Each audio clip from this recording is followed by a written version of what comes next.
Di samping itu mereka dapat gaji dari dari luar negeri. Mereka dapat gaji kurang lebih 20 juta satu bulan.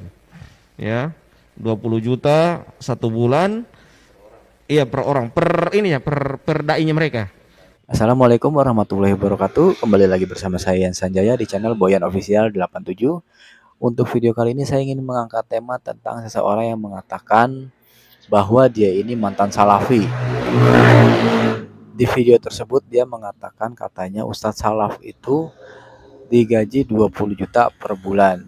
Nah, di video ini durasi itu sebetulnya 30 menit ya. Cuma saya ambil pokoknya aja yang menurut saya itu benar-benar udah keterlaluan ya, suatu tuduhan yang keji. Jadi daripada teman-teman penasaran, kita saksikan video berikut ini. Kepada tamu kita Al-Ustadz Rubianto Ibrahim.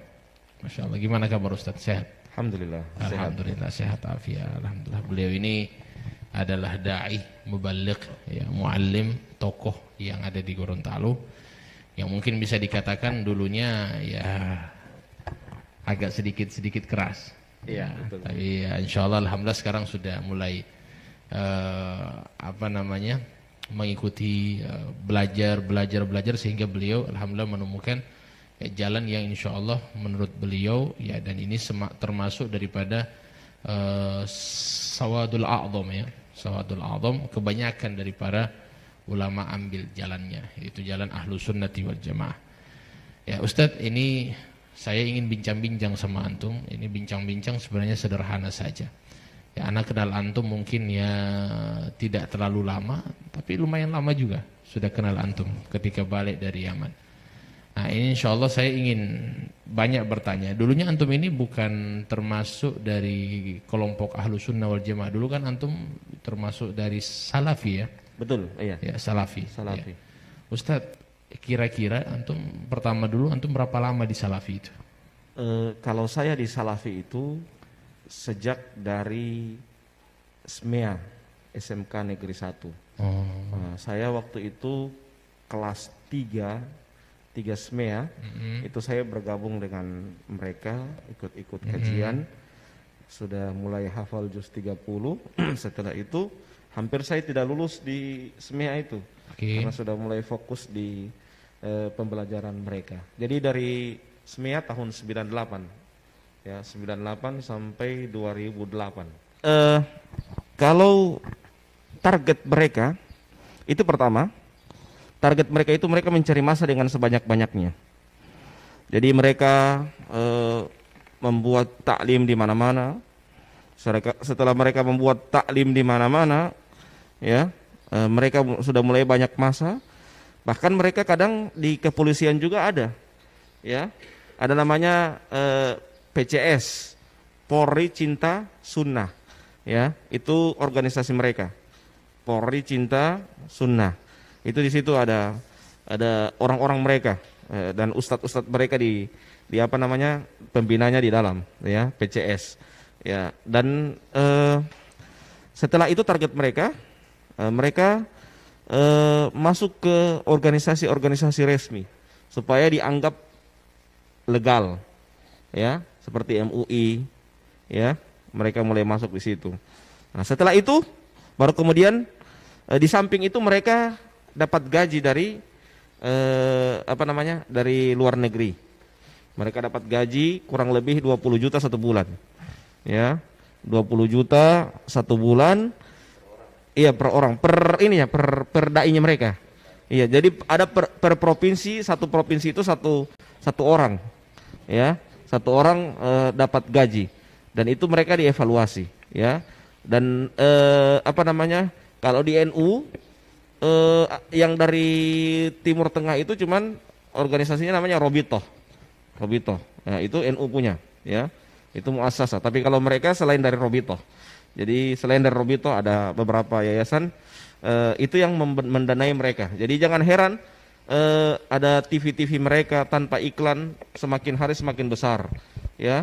Sekolah-sekolah mereka tanpa bantuan tiba-tiba langsung besar. Dari mana dana seperti itu? Jadi mereka punya dana memang demikian. Dan sering tiap tahun kadangkala ada orang-orang yang dari luar negeri mereka undang, lihat tanah ini, lihat tanah ini, lihat tanah ini, dan itu tiba-tiba langsung ada pembangunan yang bertingkat-tingkat dan juga alat juga kamera yang cukup besar ya, dan lebih tinggi kualitasnya dari Indonesia karena memang mereka sudah diberikan bantuan seperti itu. Saya kemarin ditawarkan beberapa 10 tahun yang lalu ya, ditawarkan bagaimana Ustadz Robi kalau antum mau kami belikan kamera dan nanti bawa ke Gorontalo untuk dakwah di sana.